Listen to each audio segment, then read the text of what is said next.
Hello, hi.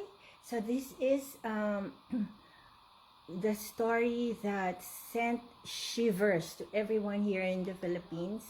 I just want to establish how this headline is causing so much nerve and nervousness, tremor.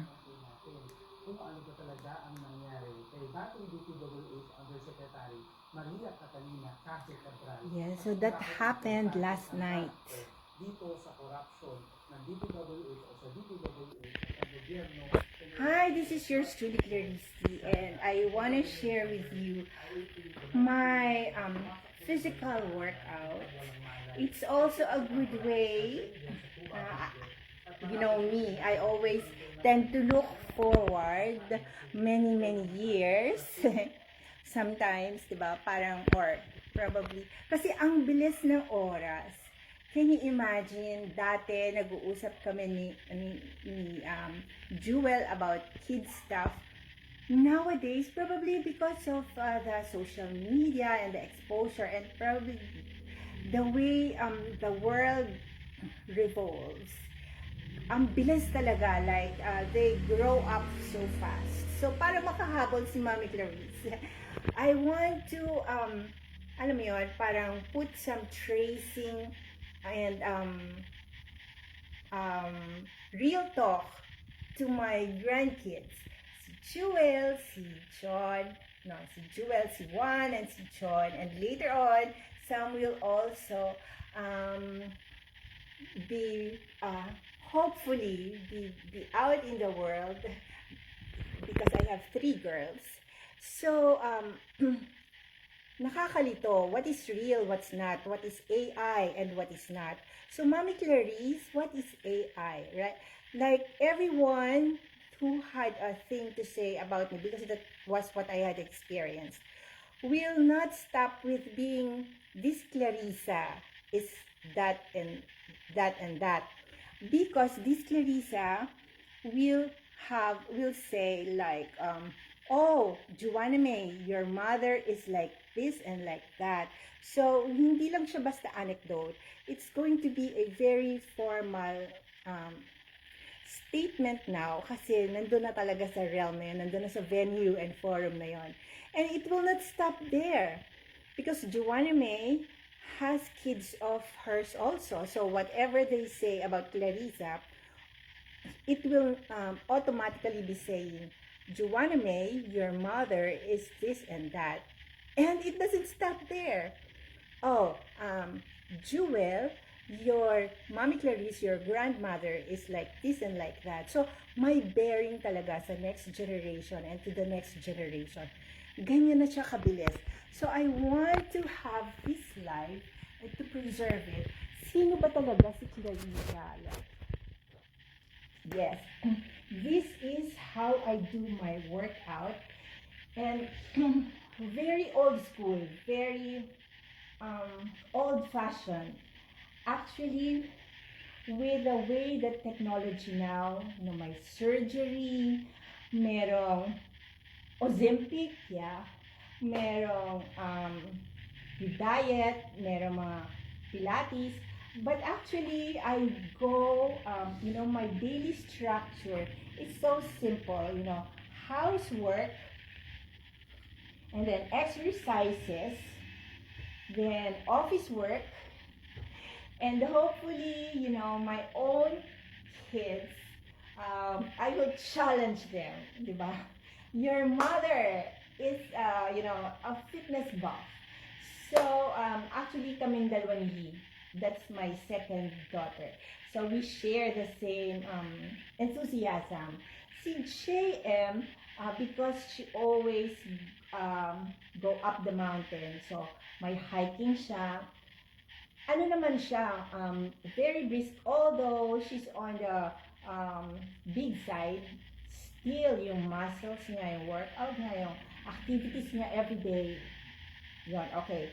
Si May, counting down the months, because yung youngest, si John, will be finally, a bigger boy, and that will leave her enough energy and time and space to do some workout. So I want some of the um, parang less confusing posts, less confusing identification. Tatagos na kasi ngayon eh. Okay, that is not Clariza talaga. So, who is Clariza talaga? And if, a stranger who will refer to me as someone, tatagos siya talaga because of the second generation from me, my descendants. O parang parang antanda-tanda na when we use the word descendants, the next generation. So that's why, and some of the legal impediments that I am trying to sort out involves the identification and the work that I have done in the past, ownership of the work and financial accountability for those who work for the business, saan kumuha ng financial capitalization, paano nagkaroon ng enough funds, to promote a work or to produce something. And it has to do with the work that are seldom acknowledged. So that's why, the other work that I do, my commercial viability had remained to be consciously preserved because of necessity. So, through posts like this, na, di ba sinasabi, internet is forever. So, mapipreserve, less confusion, and more, in the coming dialogues, more direct to the point. Yes, so, I just want to say also that yes, my commercial viability, my music career had all been anchored on direct application of the time, energy that I do as yours truly, because I make conscious decision to work at it and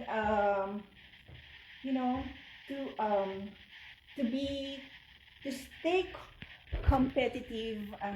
Diba parang it's not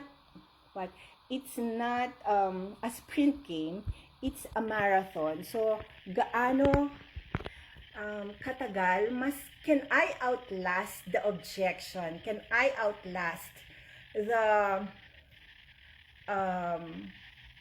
adverse claims, can I outlast the other insinuations that had become matters of fact, that had become an alternate reality. So yun, and I just want to say that it's truly in the spirit of Christmas, yes, that is making me work overtime so that I can share the best of me, although hindi ideal, but I want to share the best of me to my family first. My physical strength, my presence, my dedication to how I want us to spend our Christmas, the talking points, what we are going to say to each other, na hindi kami-kami lang, di ba? Parang magbobolahan pa ba tayo lang? The willingness to accept criticism and less than favorable observation.